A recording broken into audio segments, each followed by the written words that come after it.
call the member for Marin. Madam Speaker, I rise to speak to the Debt Reduction and Savings Bill 2021.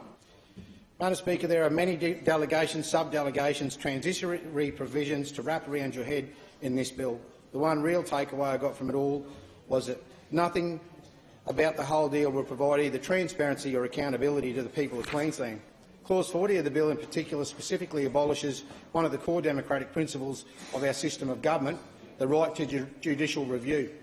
Loss of the right to judicial review is a serious concern to anyone who holds democratic principles dear in this state, as I do.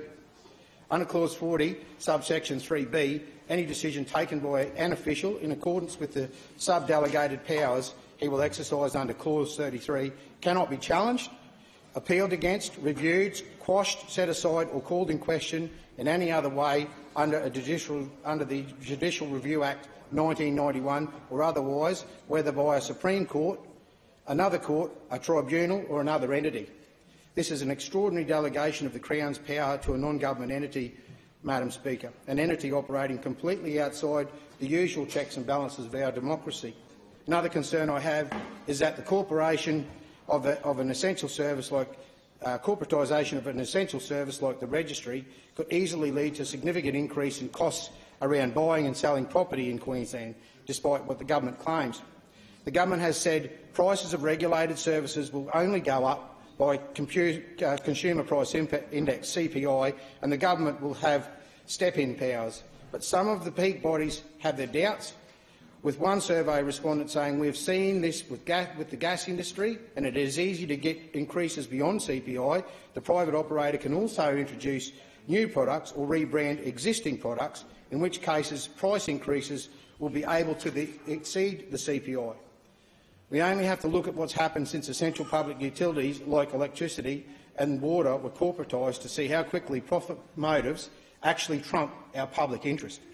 Big questions need to be asked about what resources, services, infrastructure and enterprises should be in public hands and what should be at the mercy of international markets and large foreign multinationals and large banks.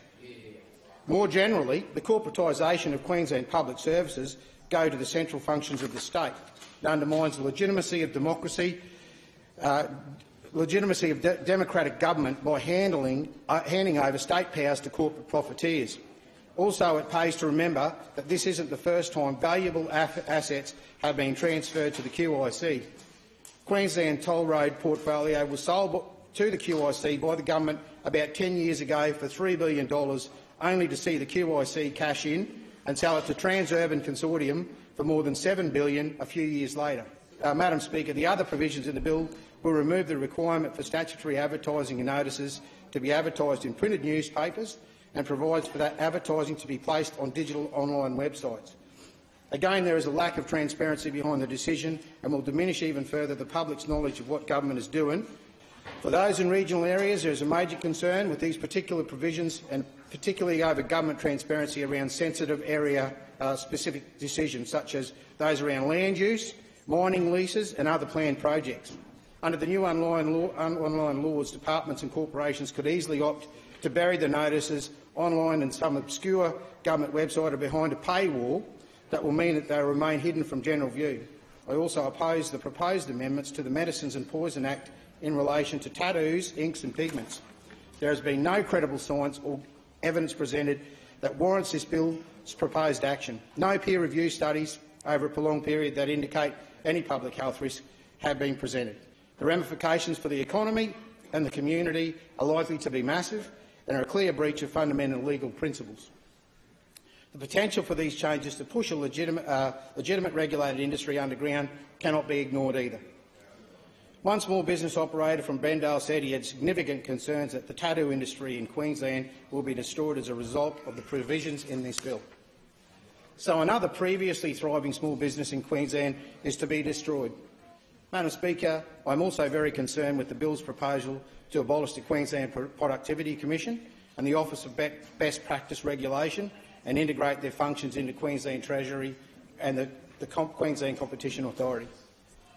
The bill's proposal to abolish and reform these agencies under the Treasury will restrict greatly their commissioners' ability to undertake independent reviews and provide frank and even critical advice to the government on policies and practices post-implementation.